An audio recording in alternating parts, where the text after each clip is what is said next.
Good afternoon. Hereford United has paid back more than £50,000 in unpaid rent to the County Council today. Club chairman Andy Lonsdale told ITV News Central that the payment was in response to a council attempt to take ownership of the Edgar Street ground last night and threats of legal action. A farmer has today been jailed for 4.5 years after admitting to keeping a man from Kidderminster as a modern-day slave for more than a decade. Daryl Semester was found living in a rat-infested shed on a farm near Newport. The court was told he worked 15 hours a day for no money and was kept in squalid conditions. David Duran, who's 42, changed his plea to guilty to forced labour midway through his trial. This conviction is another vital step forward tackling this type of modern-day slavery.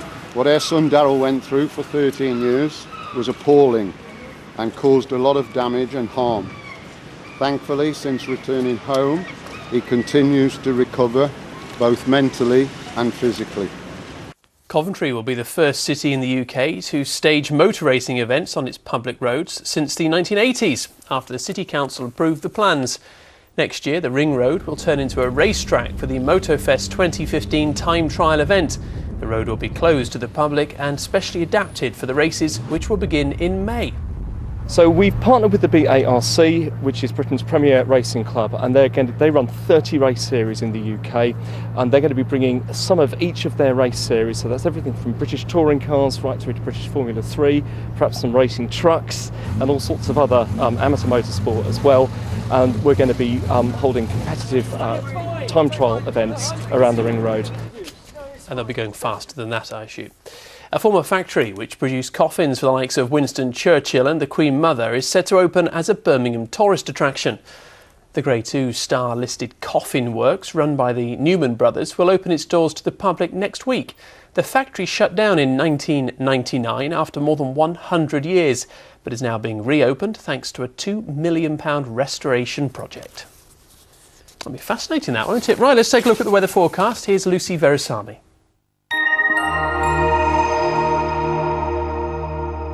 Hello to you again, a very good afternoon. Well, this is the earlier satellite and radar picture. We've been prone to a fair amount of cloud so far today. That thicker cloud has been giving some showery outbreaks from time to time, but as we head through the latter stages of the afternoon, this area of clearer skies will drift its way in. So by and large, things cheering up quite nicely as we head through the rest of the day. Feeling quite nice in that sunshine, I should think.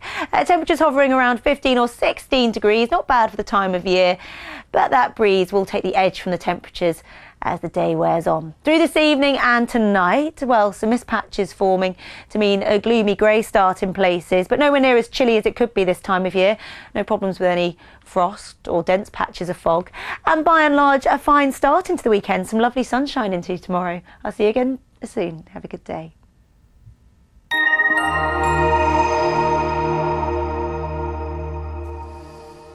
And that brings you up to date with the news this lunchtime. There are more details on our stories on the web. Log on to itv.com/central. I'll be back with Samina for ITV News Central at 6 o'clock. But from all the team here, do have a lovely afternoon and we'll see you a bit later on. Bye for now.